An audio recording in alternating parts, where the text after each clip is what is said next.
ಈ ಯುವ ಸಿನಿಮಾದಲ್ಲಿ ನಿಮ್ಮ ಪಾರ್ಟ್ ಬಂದ್ಬಿಟ್ಟು ಒಂದ್ ರೋಲ್ ಕೊಟ್ಟಿದ್ದಾರೆ.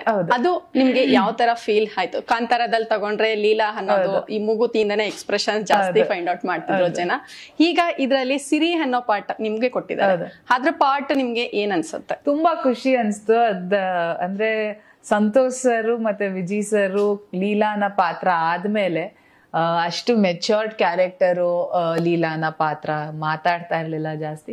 ಸೊ ಅದೆಲ್ಲ ಆದ್ಮೇಲೆ ಒಂದು ಕಾಲೇಜ್ ಹುಡುಗಿ ಆ ಯೂತ್ಫುಲ್ನೆಸ್, ಆ ಪೆಪಿನೆಸ್ ಇರುತ್ತೆ ಅದೊಂದು ಕ್ಯಾರೆಕ್ಟರ್ ಅಲ್ಲಿ. ಸೊ ಅವ್ರ ನಂಬಿ ಸಿರಿಯನ ಪಾತ್ರ ನನ್ ಕೊಟ್ಟಿದ್ದಕ್ಕೆ ನನ್ಗೆ ತುಂಬಾ ಖುಷಿ. ಅಂಡ್ ಆ ಪಾತ್ರಕ್ಕೂ ಒಂದು ವೇಟ್ ಇದೆ ಅಂಡ್ ಅವಳಿಗೆ ಆದಂತ ಒಂದು ಕ್ಲಾರಿಟಿ, ಅದೊಂದು ಮೆಚೂರಿಟಿ ಕೂಡ ಇದೆ ಆ ಪಾತ್ರಕ್ಕೆ.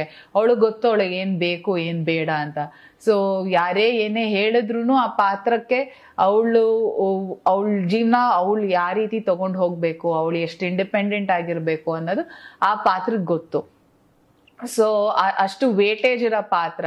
ಸೊ ನನಗ್ ತುಂಬಾ ಖುಷಿ. ಅಂದ್ರೆ ಒಂದು ಯುವನ ಕ್ಯಾರೆಕ್ಟರ್ ಸಿನಿಮಾದಲ್ಲಿ ಆ ಜರ್ನಿ ಆ ಪಾತ್ರ ತಗೋಬೇಕಾದ್ರೆ ಸಿರಿಯನ ಪಾತ್ರ ಹೇಗೆ ನಿಂತ್ಕೊಳ್ಳುತ್ತೆ ಆ ಜರ್ನಿ ತಗೋಬೇಕಾದ್ರೆ ಅಂತ. ಸೊ ಅದಾದ್ಮೇಲೆ ಒಂದಿಷ್ಟು ಅಪ್ಸ್ ಅಂಡ್ ಡೌನ್ಸ್ ಆಗುತ್ತೆ ಆ ಕ್ಯಾರೆಕ್ಟರ್ಗೆ. ಸೊ ಆವಾಗ್ಲೂ ಅಷ್ಟೇ ಹೇಗ್ ನಿಂತ್ಕೊಂತಾಳೆ ಒಂದ್ ಪಿಲ್ಲರ್ ಆಫ್ ಸ್ಟ್ರೆಂತ್ ಆಗಿ ಅಂತ. ಸೊ ಅದು ಬಿಟ್ಟು ಸಿರಿಯನ ಪಾತ್ರ ಎಕ್ಸ್ಕ್ಲೂಸಿವ್ ಇಂಡಿವಿಜುವಲ್ ಆಗೇನೆ ಅವಳಿಗೊಂದಿಷ್ಟು ಎಲಿವೇಶನ್ಸ್ ಅನ್ನೋದಿದೆ. ಸೊ ಅದೆಲ್ಲಾನು ಪಾತ್ರದಲ್ಲಿ ರೈಟಿಂಗ್ ಅಲ್ಲೇ ಬಂದಾಗ ಖುಷಿ ಆಗತ್ತೆ ಒಂದ್ ಪಾತ್ರ ನಿನ್ನ ಎಕ್ಸ್ಪ್ರೆಸ್ ಮಾಡಕ್ಕೆ. ಫಸ್ಟ್ ಫಿಲಂ ನಿಮ್ದು ಪಾಪ್ಕಾರ್ನ್ ಆಗಿತ್ತು. ಪಾಪ್ಕಾರ್ನ್ ಅಲ್ಲಿ ಗಿರಿಜಾ ಆಕ್ಟ್ ಮಾಡಿದ್ರೆ, ಈ ಕಾಂತಾರ ತಗೊಂಡ್ರೆ ಲೀಲಾ ಆಗಿದೆ. ಈಗ ಮಾರ್ಚ್ 29th ರಿಲೀಸ್ ಆಗಿರುವಂತಹ ಯುವ ಫಿಲಂ ಅಲ್ಲಿ ಸಿರಿ ಪಾತ್ರ ತಗೊಂಡಿದ್ರೆ. ಈ 3 ಪಾರ್ಟ್ ತಗೊಂಡಾಗ ಯಾವ ಪಾರ್ಟ್ ನಿಮ್ಗೆ ಬೆಸ್ಟ್ ಅಂತ ಅನ್ಸುತ್ತೆ? ನಿಮ್ಗೆ ಯಾವ ಪಾರ್ಟ್ ಬೆಸ್ಟ್ ಅಂತ ಫೀಲ್ ಆಗತ್ತೆ? ಪ್ರತಿಯೊಂದು ಪಾತ್ರದಲ್ಲೂ ಏನೋ ಹೊಸದ್ ಕಲ್ತೆ ನಾನು. ಗಿರಿಜಾನ ಪಾತ್ರದಲ್ಲಿ ಜನರನ್ನ ಹೇಗ್ ಫೇಸ್ ಮಾಡೋದು ಅಂತ ಕಲ್ತೆ. ಯಾಕಂದ್ರೆ ಫಸ್ಟ್ ಟೈಮ್ ನಾನು ಸ್ಕ್ರೀನ್ ಮೇಲೆ ಬಂದಿದ್ದು, ಏನು ಗೊತ್ತಿರ್ಲಿಲ್ಲ ನನ್ಗೆ. ಅಂದ್ರೆ ನಾನ್ ಅವಾಗ ಪ್ರಾಪರ್ ಡೆಬ್ಯೂಟಂಟ್. ನನಗೆ ಏನಂದ್ರೆ ಏನು ಐಡಿಯಾ ಇರ್ಲಿಲ್ಲ, ತುಂಬಾ ಫ್ರೆಶ್, ಏನು ಗೊತ್ತಿರ್ಲಿಲ್ಲ ನನಗೆ. ಡೈಲಾಗ್ ಕೊಡ್ತಾರೆ, ಅದನ್ನ ಹೆಂಗ್ ಹೇಳ್ಬೇಕು ಅಷ್ಟೇ ನನ್ಗೆ, ಅದ್ ಬಿಟ್ಟು ಇನ್ನೇನು ಗೊತ್ತಿರ್ಲಿಲ್ಲ. ಅದಾದ್ಮೇಲೆ ಕಾಂತಾರ ಸಿನಿಮಾ ಸಿಕ್ತಾಗ ಆ ಟೀಮ್ ನನ್ಗೆ ವರ್ಕ್ಶಾಪ್ ಮಾಡಿದೆ. ಆ ಟೀಮ್ ನನ್ಗೆ ಸಾಕಷ್ಟು ಇನ್ಪುಟ್ಸ್ ಹೇಳ್ಕೊಟ್ರು. ಅದಾದ್ಮೇಲೆ ಇನ್ನೊಂಚೂರು ಜಾಸ್ತಿ ಕಲಿತೆ.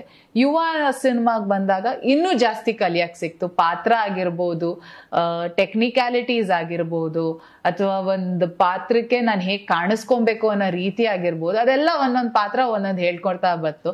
ಸೊ ಆತರ ಚೂಸ್ ಮಾಡೋದಕ್ಕಷ್ಟೇ. ಯಾಕಂದ್ರೆ ಪ್ರತಿಯೊಂದು ಪಾತ್ರದಿಂದನೂ ನಾನು ಇವತ್ತು ಇಲ್ಲಿರೋದು.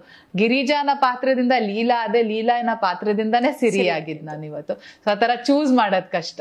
ಮತ್ತೆ ಟ್ರೈಲರ್ ನೋಡಿದ್ವಿ, ಇವತ್ತು ತುಂಬಾ ಸಖತ್ತಾಗಿ ಬಂದಿದೆ. ಈಗ ಮಾರ್ಚ್ 29th ರಿಲೀಸ್ ಆಗ್ತಿದೆ. ಈ ಯುವ ಫಿಲಂ ನ ಜನರು ಏನಕ್ಕಾಗಿ ನೋಡ್ಬೇಕು? ಮೇನ್ಲಿ ಸಂತೋಷ್ ಸರ್ ಮತ್ತೆ ಹೊಂಬಾಳೆ ಫಿಲ್ಮ್ಸ್ ಮತ್ತೆ ಒಟ್ಟಾಗಿ ಬಂದು ನಿಮ್ ಎಲ್ರಿಗೂನು ಮತ್ತೆ ಫ್ಯಾಮಿಲಿ ಸಮೇತ ಥಿಯೇಟರ್ಗೆ ಬಂದು ನೋಡೋಂತ ಎಕ್ಸ್ಪೀರಿಯನ್ಸ್ ಕೊಡ್ತಾ ಇದ್ದಾರೆ. ಅದಲ್ದೆ ಇಡೀ ದೊಡ್ಡ ಮನೆ ಕುಟುಂಬದ ಫ್ಯಾನ್ಸು, ರಾಜವಂಶದ ಫ್ಯಾನ್ಸು ಕಾಯ್ತಾ ಇದ್ದಿದ್ದು ಯುವ ರಾಜ್ಕುಮಾರ್ ಅವ್ರ ಡೆಬ್ಯೂ, ಇವ್ರ ಸಿನಿಮಾ. ಸೊ ಅವ್ರು ಏನ್ ಮಾಡಿದ್ದಾರೆ ಅಂತ ನೋಡಕ್ಕೆ. ಸೊ ಅವ್ರ ಡೆಡಿಕೇಶನ್, ಅವರು ಅಷ್ಟು ಪ್ರೀತಿಯಿಂದ ಸಿನಿಮಾ ಮಾಡಿದ್ದಾರೆ, ಅಷ್ಟು ಡೆಡಿಕೇಟೆಡ್ ಆಗಿ ಮಾಡಿದ್ದಾರೆ, ಶ್ರದ್ಧೆಯಿಂದ ಮಾಡಿದ್ದಾರೆ. ಅಂಡ್ ಬೆಸ್ಟ್ ಅಂದ್ರೆ ಎಲ್ಲದಕ್ಕೂ ಮೀರಿ and star cast Achyut sir, Sudharani ma'am, ಅಂದ್ರೆ ಗೋಪಾಲ್ ಕೃಷ್ಣ ದೇಶಪಾಂಡೆ ಸರ್, ರಘು ಶಿವಮೊಗ್ಗ ಅವರು, ಎಷ್ಟು ಸಾಕಷ್ಟು ಜನ ಇರುವಂತ ಒಂದು ಸಿನಿಮಾ. ಕಿಶೋರ್ ಸರ್. ಸೊ ಎಲ್ಲ ಸ್ಟಾರ್ ಕಾಸ್ಟ್ ಇರುವಂತ ಸಿನಿಮಾ. ಸೊ ಇವಾಗ ಅಚ್ಯುತ್ ಸರ್ ಅಂತೆಲ್ಲ ಹೆಸರು ಹೇಳ್ಬೇಕಾದ್ರೆ ಎಲ್ರಿಗೂ ಗೊತ್ತು, ಇವ್ರ ಪಾತ್ರ ತುಂಬಾ ಚೆನ್ನಾಗಿ ಮಾಡಿರ್ತಾರೆ ಅಂತ. ಸೊ ಅದು ಬಿಟ್ಟು ರೈಟಿಂಗು, ಸಂತೋಷ್ ಸರ್ ರೈಟಿಂಗ್ ಅಷ್ಟು ಸ್ಟ್ರಾಂಗ್ ಆಗಿದೆ ಸಿನಿಮಾದಲ್ಲಿ. ಅಂದ್ರೆ ಸಾಕಷ್ಟು ಜನ ಕೇಳ್ತಾ ಇದ್ರು, ಸರ್ ಅಪ್ಪ ಮಗನ್ ಬಂತು ಮಿಸ್ಟರ್ ಅಂಡ್ ಮಿಸಸ್ ರಾಮಾಚಾರಿ ತರ ಇದೆಯಾ, ಹೇಗಿದೆ ಅಂತ. ಮಿಸ್ಟರ್ ಅಂಡ್ ಮಿಸಸ್ ರಾಮಾಚಾರಿ ಅಪ್ಪ ಮಗ ಸ್ಟೋರಿನೇ ಬೇರೆ, ಇಲ್ಲಿರೋ ಅಪ್ಪ ಮಗ ಸ್ಟೋರಿನೇ ಬೇರೆ. ಯಾಕಂದ್ರೆ ಇವಾಗ ಜಗತ್ತಲ್ಲಿ ಅಪ್ಪ ಮಗ ಎಷ್ಟ್ ಜನ ಇದೀವಿ. ಸೊ ಹಾಗಂತ ಎಲ್ಲ ಅಪ್ಪ ಮಗ ಒಂದೇ ರೀತಿ ಆಗಕ್ ಸಾಧ್ಯನಾ? ಇಲ್ಲ ಅಲ್ಲ. ಪ್ರತಿಯೊಂದು ತಂದೆ ತಾಯಿ ಮತ್ತೆ ತಂದೆ ಮಗಂದು ಬಾಂಡ್ ಡಿಫ್ರೆಂಟ್ ಆಗಿರುತ್ತೆ. ಸೊ ಇಲ್ಲಿ ಒಂದು ಡಿಫ್ರೆಂಟ್ ಆಗಿರುವಂತ ಒಂದು ಬಾಂಡು, ಫ್ಯಾಮಿಲಿ ಬಾಂಡು. ಅದು ಬಿಟ್ಟು ಆಕ್ಷನ್ ಇದೆ, ಒಂದು ಬ್ಯೂಟಿಫುಲ್ ಲವ್ ಸ್ಟೋರಿ ಹೋಗುತ್ತೆ, ಕೊನೆವರೆಗೂ ಆ ಲವ್ ಸ್ಟೋರಿ ಹೋಗುತ್ತೆ. ಸೊ ಆ ಲವ್ ಸ್ಟೋರಿಗೆ ಏನಾಗುತ್ತೆ, ಅದಲ್ಲದೆ ತಂದೆ ಮಗ ಬಿಟ್ಟು ತಾಯಿ ಮಗ, ಆ ಫ್ಯಾಮಿಲಿ, ನಂದು ಸಿರಿ ಮತ್ತೆ ಅವಳ ತಾಯಿ ಒಂದು ಬಾಂಡ್ ಇರುತ್ತೆ. ಸೊ ಅದೆಲ್ಲ ಒಂದು ಕಾಲೇಜ್ ಲೈಫು, ಆ ಸ್ಟೋರಿ ಮುಗಿದ ಮೇಲೆ ಏನು ಅಂತ ಎಲ್ರಿಗೂ ಇರುತ್ತೆ. ಸೊ ಆ ಗೊಂದಲಗಳು ಎಲ್ಲ ಸೇರಿಸಿ ರೈಟಿಂಗ್ ಆಗಿರ್ಬೋದು ಅಂಡ್ ವಿಜುವಲೈಸೇಷನ್, ಶ್ರೀಶಾ ಅವರು ಸಿನಿಮಾಟೋಗ್ರಫಿ ಅಂತೂ ತುಂಬಾ ಚೆನ್ನಾಗಿ ಮಾಡಿದ್ದಾರೆ. ನಿಮ್ಗೆ ಸಿನಿಮಾದಲ್ಲಿ ನೋಡ್ಬೇಕಾದ್ರೆ ಆ ಫ್ರೇಮ್ಸ್ ಆಗಿರ್ಬೋದು ಅದೆಲ್ಲ ತುಂಬಾ ಬ್ಯೂಟಿಫುಲ್ ಆಗಿ ಮೂಡ್ ಬಂದಿದೆ. ಸೊ ಅಂಡ್ ಮ್ಯೂಸಿಕ್ ಅಜನೀಶ್ ಅವ್ರು ಮತ್ತೆ ಇಡೀ ಸಿನಿಮಾಗೆ ಒಂದು ಒಳ್ಳೆ BGM, ಒಂದು ಒಳ್ಳೆ ಮ್ಯೂಸಿಕ್ ಕೊಟ್ಟಿದ್ದಾರೆ ಅಜನೀಶ್ ಅವರು.